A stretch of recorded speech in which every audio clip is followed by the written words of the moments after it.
வணக்கம். இன்றைய முக்கிய செய்திகள். புதுச்சேரியில் பரப்புரை செய்யும் பொழுது திமுக மற்றும் பாஜக கூட்டணிகளை கடுமையாக விமர்சித்தார் டிவிகே தலைவர் விஜய். இந்த தீய சக்தி திமுக இருக்கிற உடஞ்சி ஓட்டலான காங்கிரஸ் கூட்டணியும் வேணாம், பிஜேபி இருக்கிற கூட்டணியும் வேணாம். மக்களுக்கு விரோதமான ஆளுங்களோட கூட்டணி அமைச்சா மக்கள் எப்படி ஏத்துப்பாங்க? அதை இங்க இருக்கிற அரசியல் கட்சிகளுக்கு உணர்த்தியே ஆகணும். புதுச்சேரியில் பரப்புரையின் போது தளபதி விஜய்க்கு உற்சாக வரவேற்பு கொடுத்தனர் தொண்டர்கள்.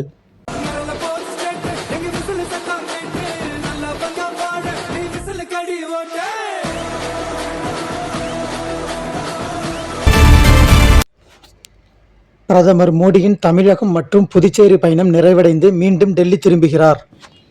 முக்கிய செய்திகளை உடனுக்குடன் தெரிந்து கொள்ள KH தமிழ் நியூஸை தொடர்ந்து பாருங்கள்.